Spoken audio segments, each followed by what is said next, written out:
बेचारी समझी कि इसको कथा कहने ही नहीं आता है। साथे में बैठी है, साथ में बैठी है प्रधान श्रोता बन के, प्रधान यजमान बन के, और भगवान श्री शिव जी कथा सुनते रह गए।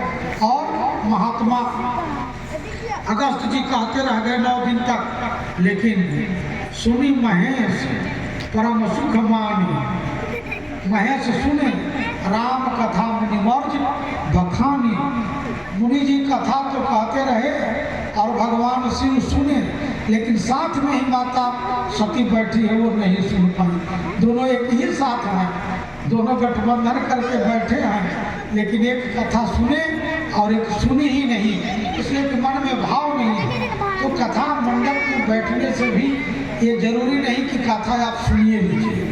मन इतना बेचैन है, मन इतना व्यग्र है कि इधर से उधर भागा फिरा खर्चा खड़ा चलता है, तो स्थिर होता ही नहीं। और जिसके प्रति श्रद्धा नहीं, उसकी बात तो और कोई नहीं सुनेगा, सुनेगा ही नहीं, चाहे वो कितना ही कुछ कह जाए, बात समझ में नहीं आएगी। और होता भी ऐसा है, जब अर्जुन के मन इतना बेचैन है, जो भगवान के सानिध्य में रहने वाले अर्जुन हैं, दिन रात भगवान श्री कृष्ण के साथ में हैं, और फिर भी उनका मन बेचैन है, व्यग्र है।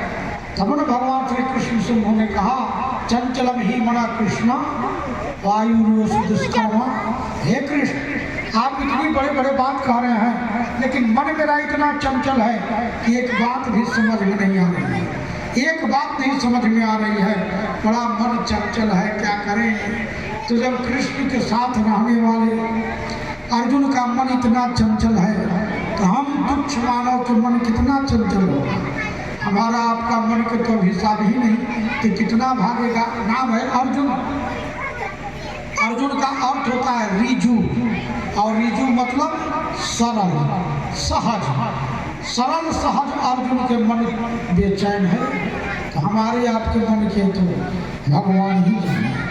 इसलिए बार बार तुलसीदास जी भी जो कथा कहे तो अपने मन को ही सुनाया। बांधव घाट मनोहर चारी, 4 घाट की कथा है, चौथा घाट अपने मन को ही बनाया। नीलगिरी पर्वत पर वहाँ कथा कह रहे हैं, काकभूषुंडी जी और गरुड़ जी सुन रहे हैं, और यहाँ तीर्थराज प्रयाग में याज्ञवल्लभ जी कह रहे हैं, और भारद्वाज जी कथा श्रवण कर रहे हैं। 2 घाट हुआ।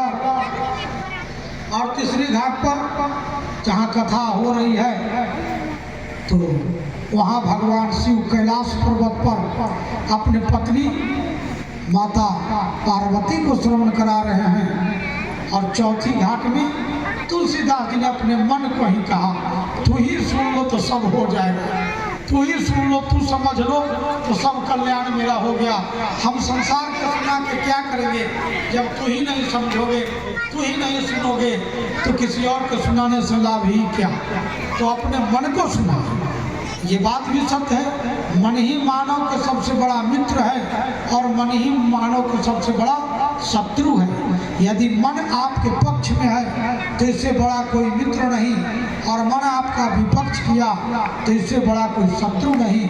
इसी बात को श्रीमद् भागवत महापुराण में भगवान श्री कृष्ण अपने परम सुहृद उद्धव को कहते हैं, नायम जनों में दुख सुख हेतु नर आत्मा देवता ग्रह कर्म काला मन परम कारण मामंती संसार चक्रम परिवर्धयेत दानम स्वधर्मो नियमो यमश्च सद्वर्तानि च सद्कर्माणि